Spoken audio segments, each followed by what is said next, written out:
Now, you could ask, looks like I asked it, what's that science like?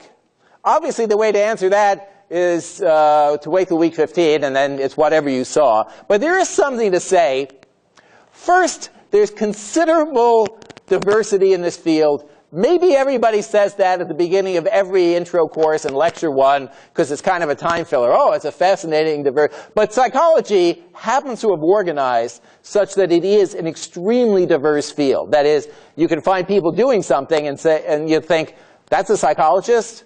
And somebody else doing something quite different, and you'll have the same reaction. When you get either a hard copy or look at the electronic copy of Chapter 1, you'll see that almost literally the very beginning of the book is 6 autobiographical statements from psychologists. Many of them are from Chicago. Some of them are from UIC psychology department. Some of them may be 50 feet away, and they'll walk by after class, and you can tell them, oh, you're famous. You were in class. The 6 people are, by name, Pauline Mackey. She is a psychobiologist who studies hormonal systems and stress and gender difference in cognitive performance that can be induced by stress.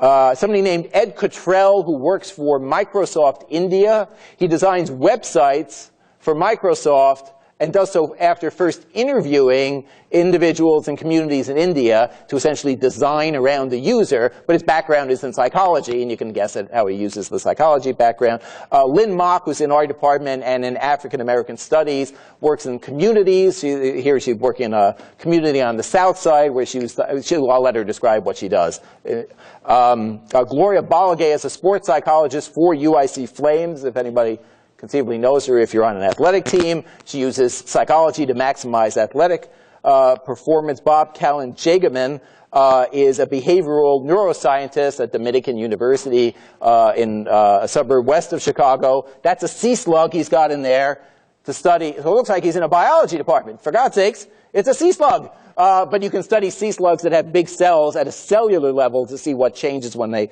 learn something. And a woman named Lee Madden is a clinical psychologist in Oak Park who was a graduate of UIC and now works as a clinical psychologist with her work informed by psych science. These people do a heck of a lot of different things. I mean, this guy's working with a sea slug, and this woman's working with grandparents, doing a grandparenting parent skills class on the south side of Chicago. They both call themselves psychologists. It's a little strange that a guy with sea slugs, a web and app designer for Microsoft, and somebody working in communities on the south side all call themselves the same thing, but they do. This raises the question, what in God's name is happening in this field? Maybe it's just a collection of people who have nothing to do with one another, who for some crazy reason call themselves psychologists.